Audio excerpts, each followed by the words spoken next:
Please join me in welcoming Colonel Evil Peck, who is being interviewed today by Major Luke Space.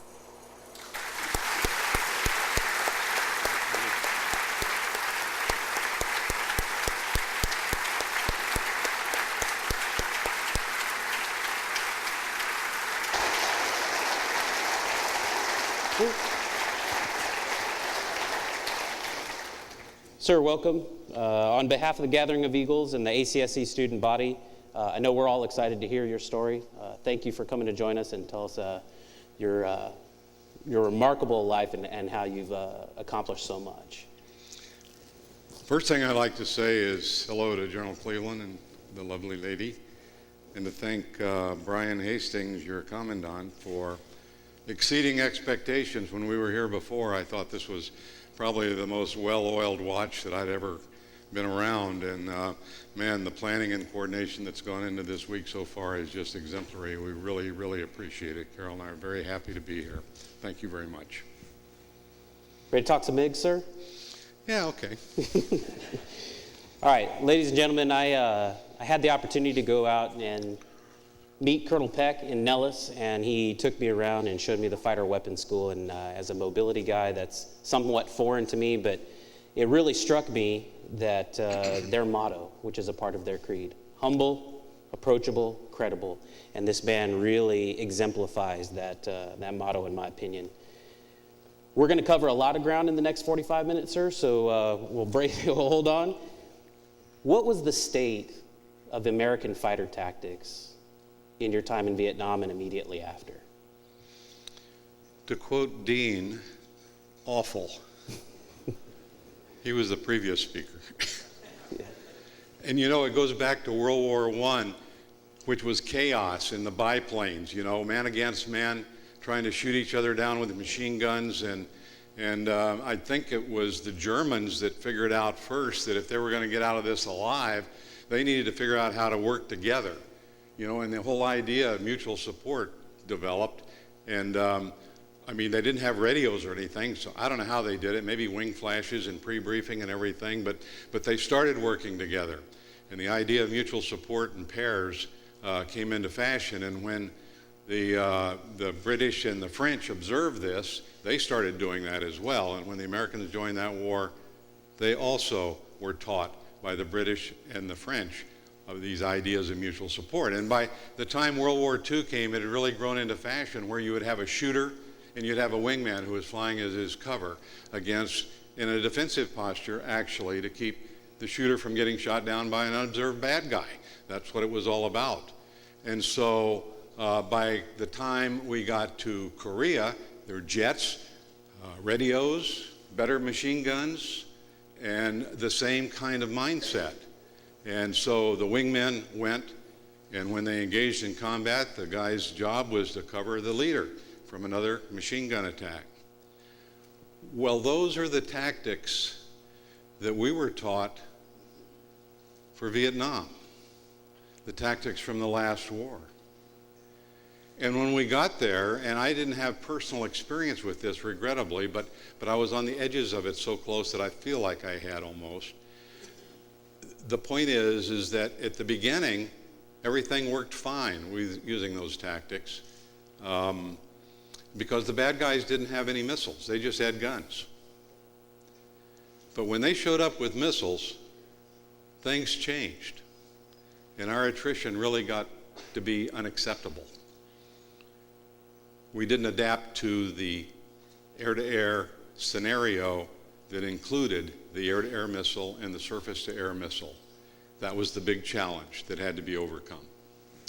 Right, and so you kind of mentioned in your book and through our discussions that as the tactics began to evolve and there were some other things happening kind of behind the scenes. Take us back to the conversation you had with Colonel Souter on the C-130. Well, those of you that have been to Red Flag have been in Souter Hall, which is named for Colonel retired Moody Souter, Richard M. Souter.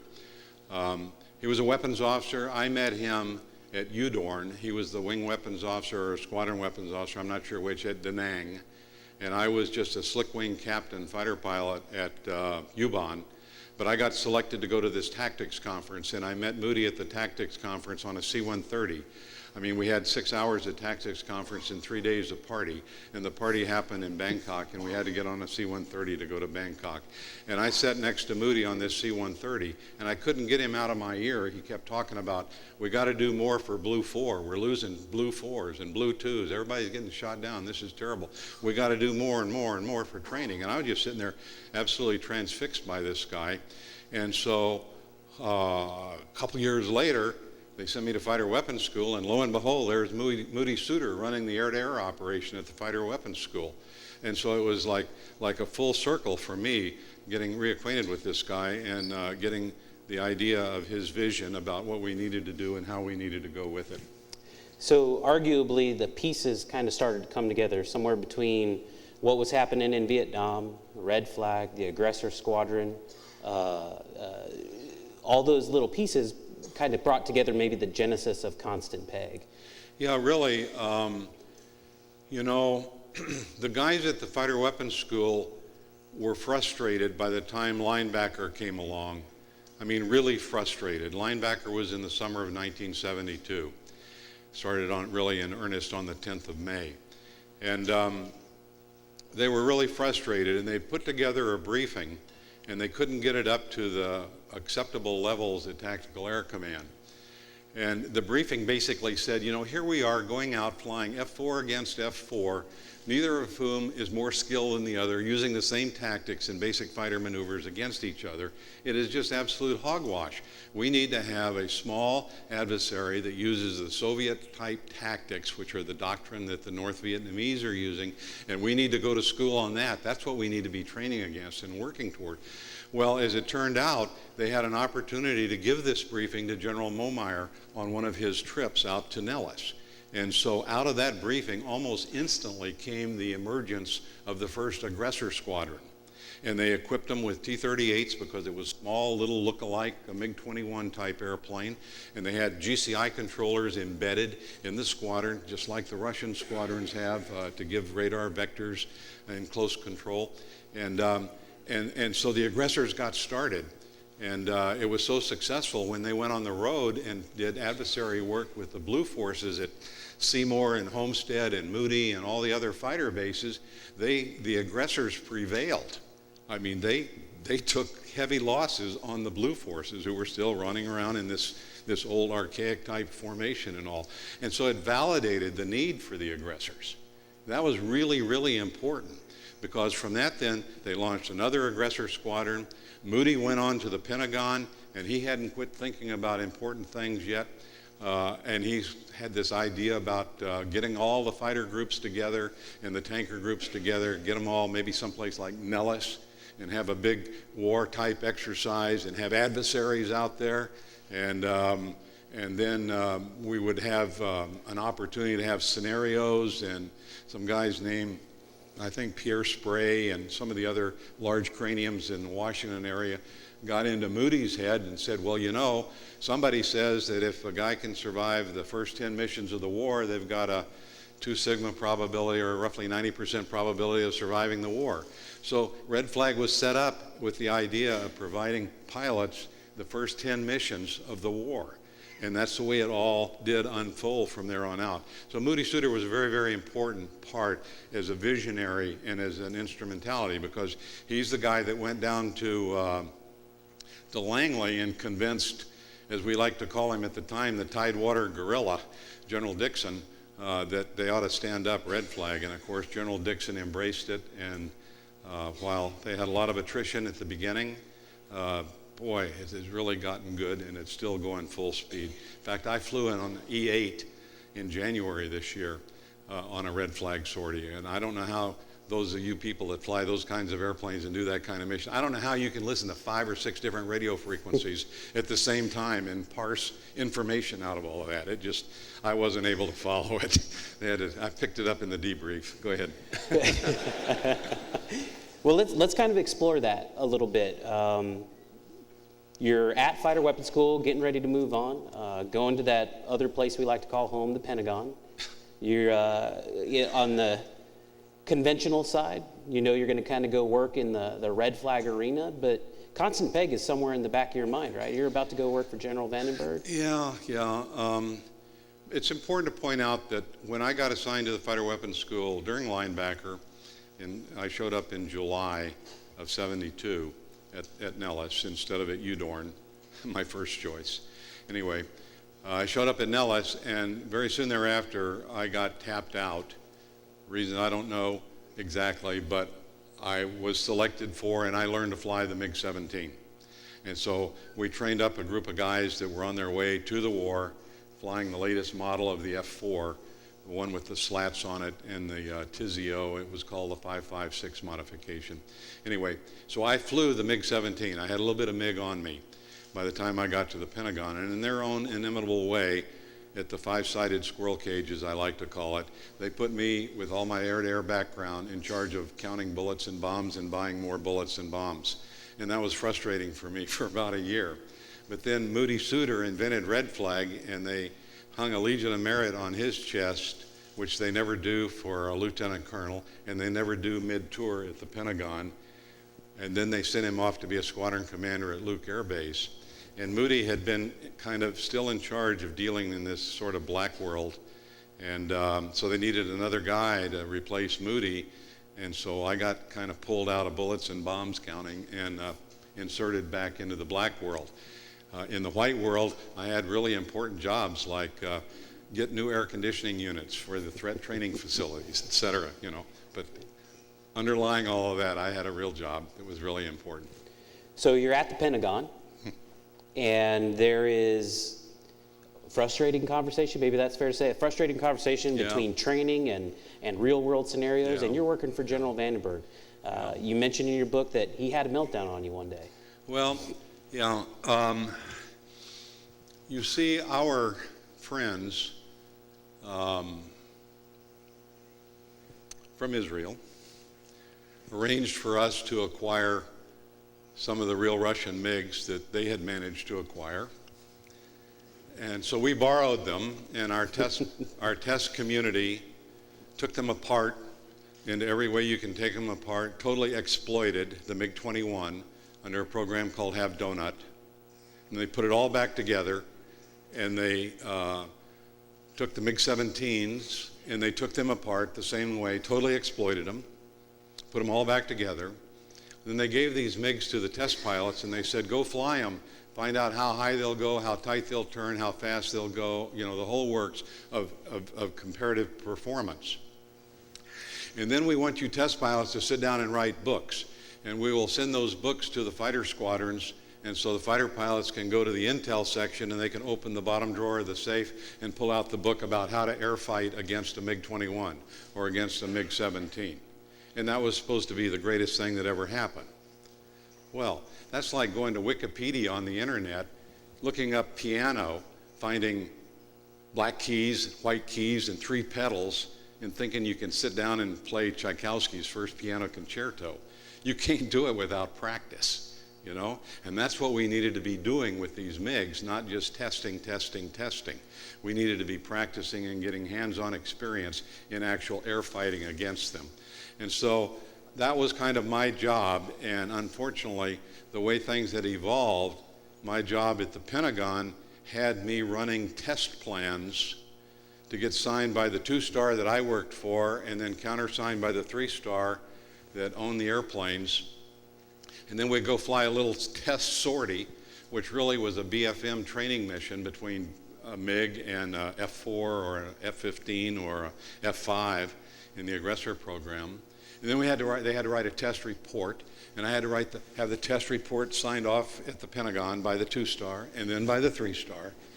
And one day I was in there trying to get one of these test plans signed by General Vandenberg, and he just absolutely melted down on me. He was a fighter pilot, and he understood that we needed to be training with these airplanes. And he said, I'm sick of this charade. He said, we need to be training with these airplanes, not wasting your time and my time with test plans and all of that kind of junk. And he said, finally, he looked at me, and I'm a major standing there in front of this 2-star, and he said, either get me this program or get me out of it.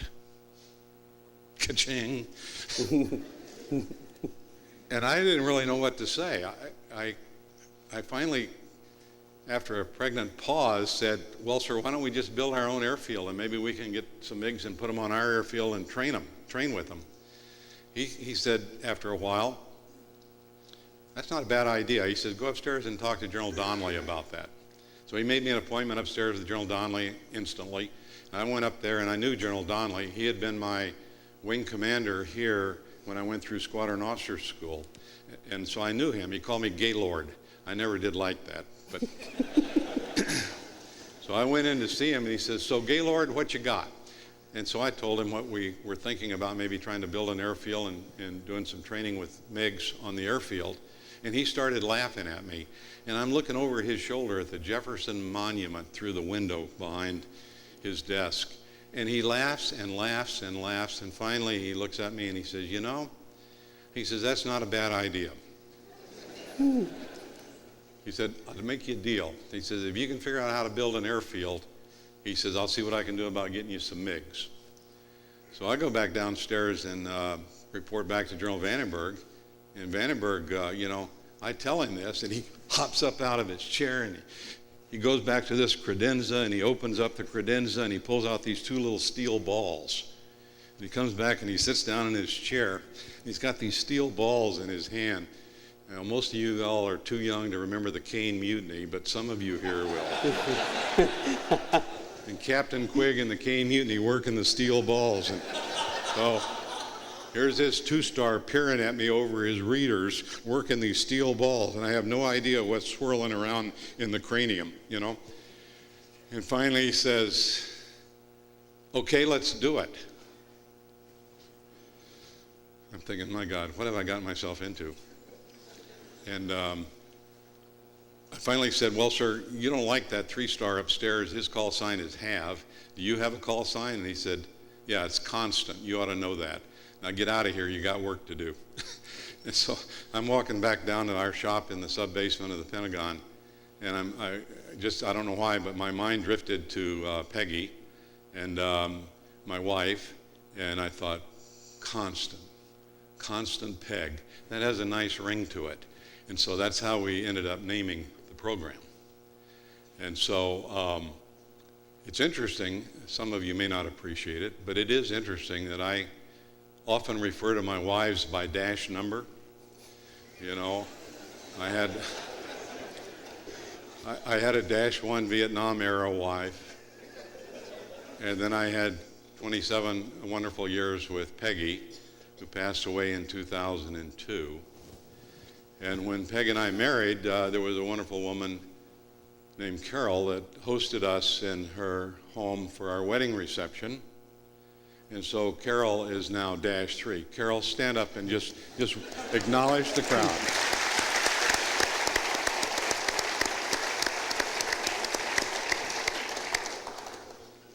Is that enough? Yeah, well, let's We go to the bar now? soon enough, sir. We'll take care of you. Let's look at a couple of the things you had to maneuver inside the Pentagon before we get to the actual implementation of your idea. But constant peg is a reality, at least on paper. You got a couple of hurdles you got to get through before you can start doing site surveys. Yeah, one of the things that I've learned fairly late in life is that history can be really different, and not different in the ways that you have learned it here in school. History instead can be different if you are experiencing it versus studying it. Because you can study a lot of history in a very short period of time. But when you experience history, you experience it one day at a time. And things happen insidiously that you don't necessarily see coming. And so when they do hit you like a block up against the side of the head, you say, my God, where did that come from? But then the historians later can read and study and say, well, why didn't they see that coming? You know? And it's because it was happening one day at a time, and they just didn't see it coming. And so our experience in putting the Constant Peg program together was kind of like that, in that we had no idea how we were going to get there. We knew where we wanted to go, but we didn't know how we were going to get there. And so it didn't happen instantly. It happened through a lot of meetings. And So one of the big questions was, so how are we going to finance this? And at one of these meetings, I think it might have been General Curry, who was the Air Force Programs Director at the time, PR, they've changed that now. But I think it was General Curry, and he said, you know, the Secretary of Defense has an emergency military construction fund of $10 million of appropriated money. So if we can get hold of that money, it's for emergency military construction. If we can get hold of that money, we don't have to go to Congress and ask for money. We just have to go to Congress and tell them how we're going to spend the money. That sounded like a good idea. But then we had more meetings, and somebody said, well, how are we going to build an airfield secretly with competitive bidding and open source and all of this kind of stuff?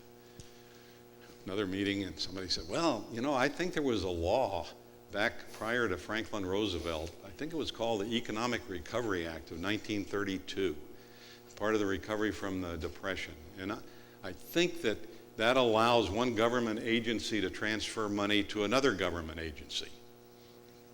Somebody said, why would we want to do that? I said, well, if we could get the money, and if we could transfer the money to the Department of Energy, then they have people that are civilians, that are architects and engineers, and people that are construction people that have security clearances. And so they could maybe design and build our airfield for us. Wow, that's not a bad idea. And so actually that's the way it did all unfold.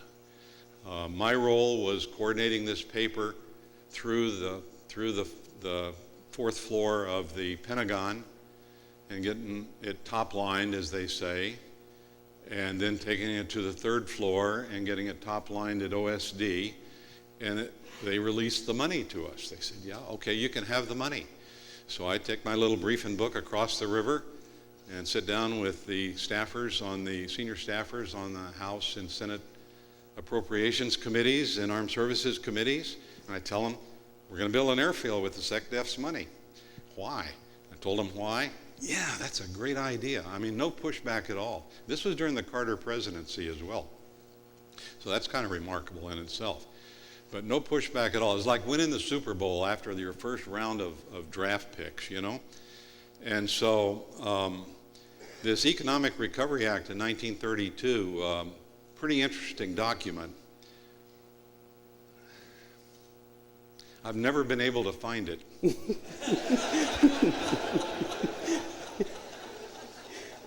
But that's what we did. Yeah. Absolutely. Okay, so a common theme over the course of this year by our briefers has been accepting the responsibility that you're empowered with when you're in that position. And if we frame this setting correctly, you're a senior major, you've just been given the green light on your program, you're given $10 million to go make it happen. How does that interact when you start doing your site surveys and you intermix with the contractors? Yeah, well, we initially, you got to understand that this is not a Gail Peck story. This is a story about the Constant Peg team that we put together. And there were basically 3 of us at 3 different locations that were, I think, key to it, backed up by an awful lot of support, especially from the very senior leadership. The other 2 were Glenn Frick at Nellis and D.L. Smith at Langley. D.L. Smith, sadly, was lost in a Thunderbird accident at Cleveland Lakefront Airport, later as the leader. And Glenn went on, made colonel, and has since passed away, although he, after in retirement, was the leader of the U.S. National Aerobatic Team, a true fighter pilot, a commando from the days of the past. Anyway, so we had this group of people, and we built a little short list of places, and we thought about Dugway up in Utah, and we thought about down on the Yuma, Gila Bend gunnery ranges south of Phoenix, and we thought about possibly the Nellis Range area. And so somebody said, well, they got nerve gas at Dugway, so we said, oh, we don't want to mess with that. So that got struck off the list. And we got in a Cessna 207 one day at Nellis, and I'd made an appointment with the site manager at Tonopah And so several of us got in this airplane and we went to Tonopah. We had not ever really remembered that there was an airfield at Tonopah, because it was just kind of a ribbon on the desert that was pretty much overgrown by brush and stuff like that. But we went up there, and Mr. Sam Moore met us, and he took us to his test facility and gave us a briefing. And he said, well, what we do here, he said, I work for Sandia Corporation, a part of the Department of Energy, and we're out of Albuquerque. And our mission here at the Tonopah Test Range, which those of you that are students of maps would know it as TTR, or 4809 Restricted Area in the Nellis Range Complex. He said, our job here is to test nuclear weapons release systems. So all of the things that go into enabling and dropping nuclear weapons were tested on his range. So B-52s that fly by, and F-4s, and I guess other airplanes as well. And so we said, that's very, very interesting, sir. Thank you for that. And then he said, he said, we don't get many visitors up here. What can we do for you guys? And I said, well, sir, we were kind of thinking about putting some money on your airfield and doing some jet operations out of here. And man, he had these glacial blue eyes. And man, they turned into penetrators, and he looked right straight through me, and he said, I think that may be the worst idea I've ever heard. I said, well, Mr. Moore, and he said, call me Sam. I said, well, Sam, is that your Convair, that prop job out there? And he said, yeah. I said, might I assume that you get your people loaded in Las Vegas or someplace every morning, and you fly up here and do your work, and then you fly home? And he said, that's exactly correct. And I said, so what is that, a couple hours, 3 hours flying time both ways? He said, that's about right. I said, so if you could cut that in half with 727 or 737 transport for your people, what would that do to your productivity? And man, his eyes softened, and he said, son, I think I like the way you think. And he became a great ally for us. And the Albuquerque crowd were the ones that I had to work our way through in order to make all of this happen. And after that visit, I was going down to Phoenix to look at the location south of Phoenix, and I sketched out on the back of a napkin just extending his runway and building a little compound. You saw it in the picture. And I thought, man, this is the perfect place to go. By then, we had heard that Top Gun was going to move from Miramar up to Fallon for the Navy Weapons School. We already had Red Flag in the Air Force Fighter Weapons School. All the OT&E stuff was happening there at Nellis, and Nellis just made a really good location. So I'd made up my mind that that's what we're going to do, and that is ultimately what we did do. And Mr. Moore was very, very key in helping us grease the skids with Albuquerque and getting these contractors turned on. So I give the napkin to my guys there at Nellis, to Glenn Frick, and he had a soft money contract, and so he had his guys design a little book. And so we gave the book to a company called Holmes and Narver down in Orange, California, and that became the way that the airfield got designed. And Holmes and Narver designed it all, and then it was turned over to Las Vegas Department of Energy, to the Reynolds Engineering and Electrical Company, RECO, and they actually built the airfield for us. And I think Luke wants me to dive into, I got a phone call. This is Augie. Augie, who is Augie? I'm from Holmes and Narver, you met me. Oh, yeah, Augie, how are you? How's all your work going? He says, it's really great. He says, can you come out here to Orange, California for a powwow? I said, sure, when you want me? He says, how about 8 o'clock next Friday morning? I said, I'll be there. So I show up in my ice cream suit. I'm still a major. And he meets me on the steps, and we go up to this penthouse type conference room, and it has this long skinny table with fruit and cookies and lemon water and stuff all set out on this table. And the room was full of these people. They all had on white shirts with these little pencil protectors so that their pins didn't ding their shirts. And a lot of them had slide rules in their hip pockets. They were engineers. And so Augie says to me, he says, you go down there. So I go down to the only empty seat, which is at the end of the table. He goes to the other end of the table, and he embarks on briefing me on the engineering aspects of building an airfield at Tonopah.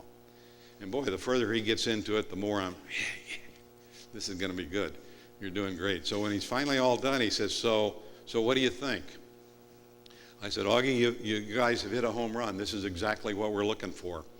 And so then this whole arena turned into what kind of looked like a tennis match, because all these guys with the white shirts and the pencil protectors, they're looking at me,